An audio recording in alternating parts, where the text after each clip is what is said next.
legends, I hope you're all amazing. We've got the Yamaha DG-1000 on the bench today. A massive thank you to the one and only Brian Hook for sending out this particular unit for me to check out. This unit is like the intersection of two gear-related things that I love to cover on this channel, old rack gear and digital modeling. And this is a digital modeler from back in the day with one outstanding, interesting feature about it. Watch this. I'm gonna bring up a preset. Look at these knobs. They're moving on their own. Isn't that kind of amazing? I go to another preset and they're gonna do it again. Motorized knobs. You can see the settings of whatever amp you've chosen just by looking over at the preamp. The only other thing that I can think like this is the tri-axis, but that doesn't use knobs. And just being able to dial up a particular tone, like I'm gonna do right now, and have a listen to it, and then if it's too bright, bring the treble knob down. It's pretty awesome.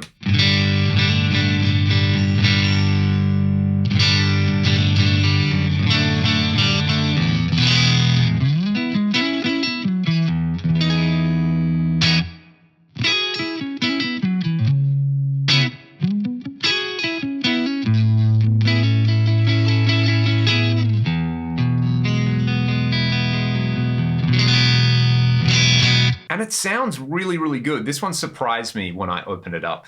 I actually didn't know what to expect, but hearing that first clean mode that was on preset number 1, it's actually clean 2, it was just programmed in there. I immediately got a vibe from it with the Strat, which is a good thing. So what's going on here? You've got amp style controls on here, obviously, and they're motorized, like I said before. That's kind of cool. What doesn't happen is the knobs don't actually move in real time when you move to a new preset. It's just digital in the background, it switches to a new preset. There is a slight gap when you do it, but then the knobs kind of play catch up so you can get visual feedback for where you are. I really, really like that. But you basically just have this trim control to adjust for the input of your guitar, an output knob on the front. Then you've got this amp select section over here. You've got 8 different amp models, but they're not like, say, a Marshall model and a Vox model and a Fender model. They're just labeled clean 1, clean 2, crunch 1, crunch 2, drive 1, drive 2, lead 1, lead 2. You get the idea from there. And I read an interview with Alan Holdsworth, who was a prominent user of this unit when it came out. And I'm kind of going to echo the sentiments Alan has, because he said he had a lot of respect for the fact that Yamaha just went out. I think he called it a ballsy move, where they didn't label them, like a Marshall style or a Vox style. They just went with original amp designs. And it's interesting that digital modeling didn't move in that direction. Now, if you turn on something like an Axe-Fx or a Helix, you get a long list of amps. And, I've got a lot of experience with the Axe-Fx in particular. There's over 300 different amp models in there. And it's fairly obvious what they're modeled on. They're just incredibly accurate. So if, like me, you love a Mark Series boogie, you dial up the Mark Series boogie and it sounds exactly the way you would expect. This is a different philosophy. This is saying, hey, you want a clean sound? Try clean 1. Don't like clean 1, try clean 2. And then that's all you got. If you can't make that work, try a little bit harder. So I have a lot of respect for that philosophy. We'll come back to that point, but that's what clean 2 sounds like anyway. Let's go to clean number 1. I think clean 2 was my favorite out of these, and look at those knobs move. By the way, I'm running straight into my Axe-Fx where I'm using some power amp simulation and I'm loading one of my IRs. There's a little bit of reverb on there. So that's what you're hearing. Let's check this out.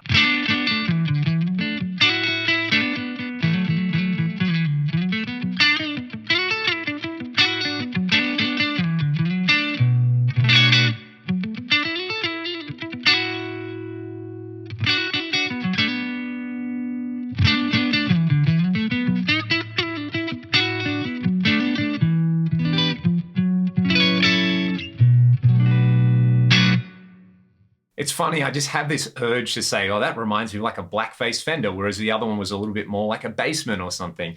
But yeah, that's clean 1 on the DG. Let's hear some of the crunch tones on here. I think I just generally prefer mode 2 out of all of these. Let's go to the bridge pickup on this guitar. I've got the tone control rolled down just a little bit on my Strat because it is super spiky, but let's hear the crunch.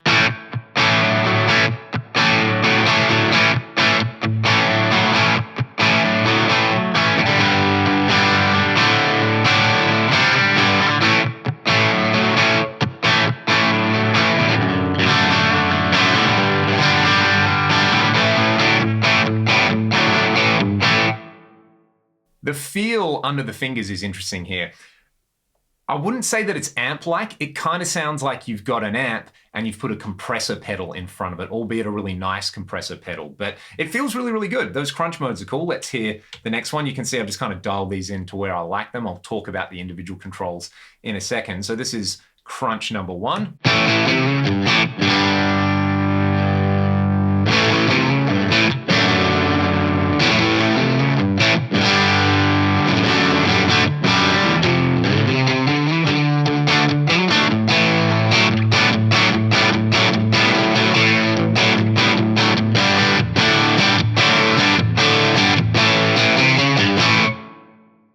Not too bad considering what was out at the time when it comes to those, low gain breakup tones on there.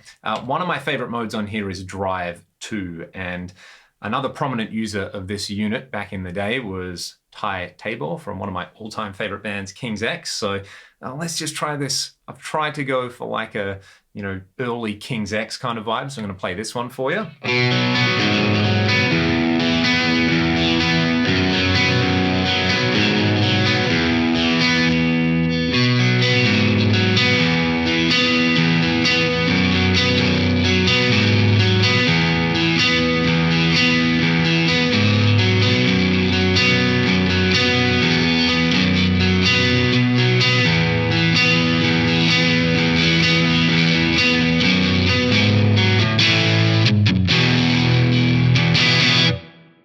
That one I definitely dialed in on the neck pickup. I might back off a little bit of treble there. If I add a little bit of pitch detune to this, this is a bit of a vibe.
And that's what's going on the other modes. I want to compare the two lead modes with my green PRS over a quick little backing track, and then I'm going to grab my single cut and we will hear some filthy down-tune tones with this preamp. But hopefully you kind of get the idea of what's going on here. I think those mid-gain tones and those cleaner tones are really, really amazing on this unit.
Let's dive into the filthy end of things now. I've got my PRS in drop C. I'm on lead 2. You can see the settings at the moment. And I just want to explore the high mid and low mid controls and let you hear the effect that they can have on heavy distortion. At the moment, this has that kind of generic early 2000s trying to be a recto thing going on.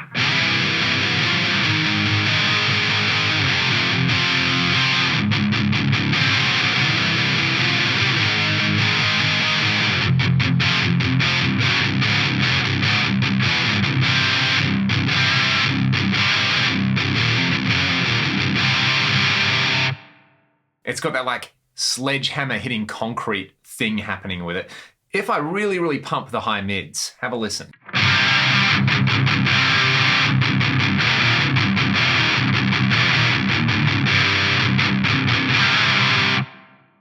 That kind of reminds me of what the SansAmp PSA-1 does with this sort of tone. What I'll do is I'll bring the high mid back and I'm going to crank the low mids. You kind of have to balance out the bass and the low mids with these sort of tones. Let's go.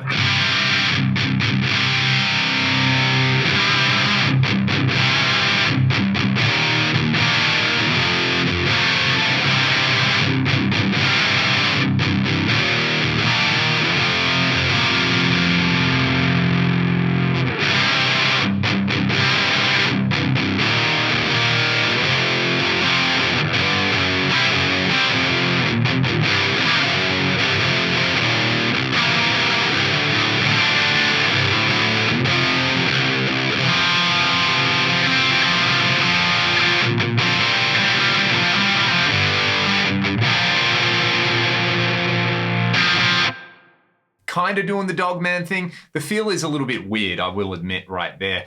What I could do is, again, maybe back the treble off and bring up a little bit of extra presence on here.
The other thing that it reminds me of while I'm sitting here playing it is the big bottom model in the Line 6 Pod. If you haven't seen my video with the Pod XT, I think, the rack mount one that I've got, I'm fairly certain that's the one. Kind of similar tones going on. It really, really reminds me of like that 2007 to 2011 era of guitar tones. So that's pretty interesting in there. This would be pretty cool to hear with a boost. So let's do that next. I've got a board with a whole bunch of dirt on it. I'm gonna plug the Tube Screamer and the Super Overdrive in so you can hear it. Let's hear the Tube Screamer first. You're gonna hear it bypass and then I will kick it in.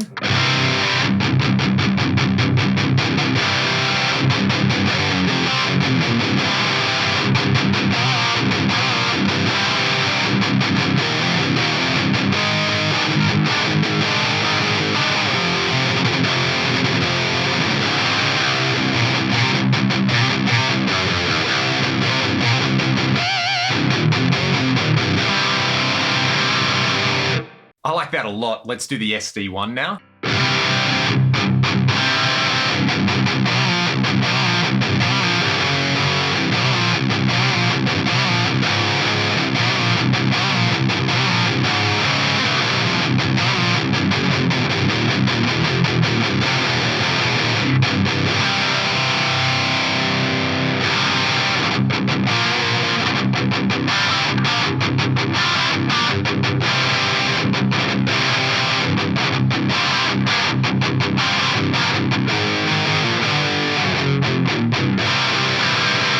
I think the Tube Screamer is the winner there. What I might do is actually just add a little bit of extra bass on here because I'm going to be cutting quite a bit of bass with the Tube Screamer and just bring some of these low mids down a little bit so that you can hear that effect now.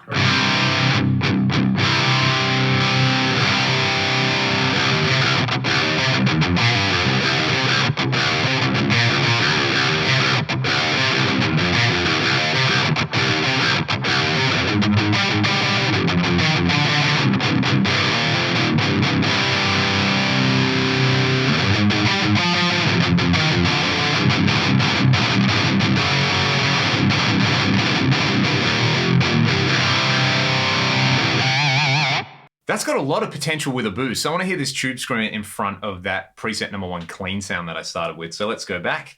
Look at the knobs go, they're doing the thing. I've got the drive at noon, level just past noon, and the tone control at about 9 o'clock on the tube screamer. You'll hear it without the tube screamer and then with it.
That is awesome. This works really, really well as a cleanish pedal platform.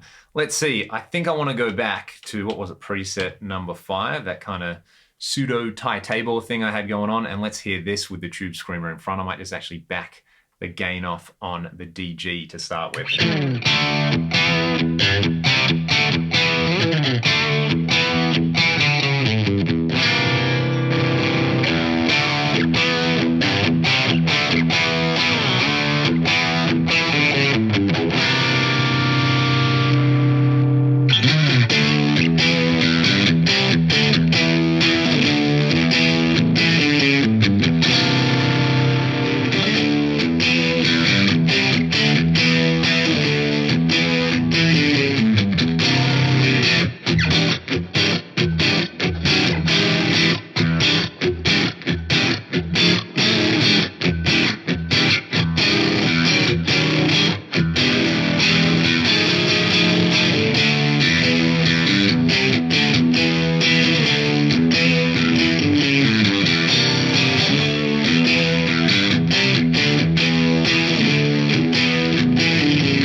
That's wicked. That makes me so, so happy. So yeah, adding a preamp style boost, or not really a preamp style boost, but a low gain overdrive in front of this really kind of brings it to life. That is super interesting. I could vibe with that for a long time. What I'm going to do now is play you all out with that clean sound, and I will add a whole bunch of chorus and detune and a massive reverb and a delay and all those kind of good things on there, and just play some nice ambient chords, because I can't play like Alan Holdsworth, but Alan Holdsworth, like he is to a lot of people, is just a massive inspiration to me, and somebody who's playing I don't think I could ever try to replicate. But you know, the association with the DG-1000 and Alan Holdsworth is obviously pretty strong. And you know, reading some of the comments from like the early 2000s where Alan was talking about the approach this unit takes, how it's not striving to just emulate any particular amp, they're doing their own thing. And you know, he was saying he had a lot of respect for that, and I think I have a lot of respect for this. I do have to say, knobs win over encoders every single day. I don't think you need the motorized knobs on here. It's a kind of a cool gimmick, but having actual knobs to twist, it makes me tweak and dial in things in a very particular way. This feels so much like a true analog preamp, just because it has knobs on it. And not menu diving is also kind of awesome as well. You know, I understand that there are massive benefits and payoffs to that approach, and this is a big unit that only really does a few things, but it would be really interesting to see a manufacturer take on this idea. You know, would anybody else like to see that? I wonder, like, you know, a Fractal or a Line 6 style thing where you have maybe 8 to 10 just kind of generic amp flavors in there or something like that, obviously that sound like the Fractal does. You know, I wouldn't say that those sounds are generic. They're amazing sounds in the modern modelers, and they're definitely a lot more flexible. But you know, I think like the Fractal ecosystem, and I think of FAS Modern or the Brutals amp or the clean amps in there, or FAS Lead or their Trainwreck models. Imagine that just here, where you can just press a button and say, yeah, I want FAS Modern number 2, and I just want to quickly dial in the knobs, and maybe I had a boost section over here, and if I was getting really cheeky, a basic delay and reverb section, but not 100% necessary on there. If it could be done in one unit, it might be really interesting. If it could be done in like a pedal, because they did a DG stomp of this, I know, so that would be super interesting. Let me know if that sounds like something that would appeal to you. This is a very interesting unit from a user perspective. It's really, really easy to use. I didn't have to read the manual. It sounded pretty good to my ears as soon as I hooked it up, which was a nice surprise. And there's still some really, really usable tones in there, especially this like pseudo Thai tabor thing. So I am waffling on about this unit. Let me know your thoughts in the comments section below. And I'm going to play a bunch of lush chords with this lovely clean sound and some big reverbs, and go and listen to some Alan Holdsworth and then some King's X today. Thanks so much for watching the video. I'll see you all next time.